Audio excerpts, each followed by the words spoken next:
Lake Superior is a treasured resource, known for its stunning beauty and endless ways to explore.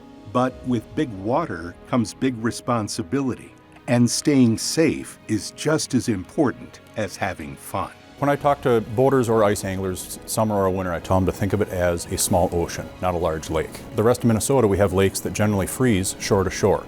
On Lake Superior, that doesn't usually happen. We have currents, we have wind patterns, we have warmer water that takes longer to freeze, and we'll get small sheets of ice that form in a protected harbor or one side of the lake but not the other. And so think of it as ever-changing sheet of ice. The wind is not our friend when you're trying to stay safe on Lake Superior ice. Generally, in my response, I don't worry about people falling through thin ice on Lake Superior. I'm concerned more about them drifting away. In the event that some ice does separate and it breaks off and it drifts away or something, you can rest assured there's going to be multiple agencies responding. The Minnesota DNR's Marine Unit helps keep people safe on the water. This specialized group of first responders is ready to help when trouble strikes on or in the water.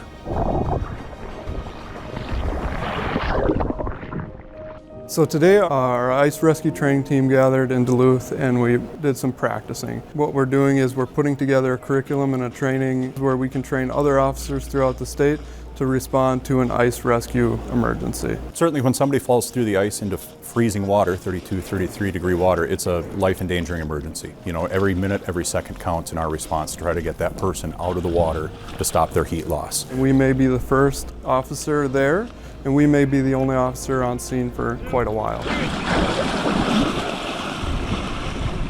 We have an ice rescue suit, we have ice ropes, we have ice anchors, we have different tools that are going to help us efficiently rescue somebody. Once we feel like we're close enough, and we still have good ice, we're going to set an ice anchor, we're going to hook into it, and we're going to go out with a rescue sling. We're going to go out and we're going to secure that person on the edge of the ice. All right, now I'm going to slide around behind you in the water, all right?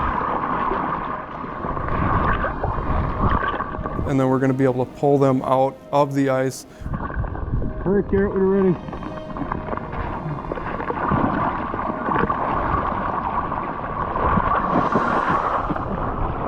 Here in Duluth, we're blessed with a lot of first response agencies, Duluth Fire, Duluth Police Department, St. Louis County Sheriff's Office and Rescue, as well as the Coast Guard and any other state or federal agencies that may have officers in the area and trained and equipped. We want to be able to coordinate with those other departments. So any formal training that these other departments have, whether it's a sheriff's department or a fire department, it should correlate with our training. We communicate with the other agencies through dispatch centers, and then we also have radios that have the local agencies' channels on them, so that when we're working on a mutual call, we can communicate on scene together. Pay attention!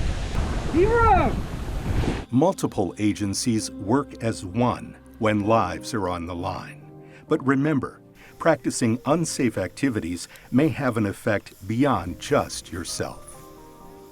Responders that we have available here in Duluth are an absolute blessing for the amount of people we get using our waterfront, using all of our waters in all seasons.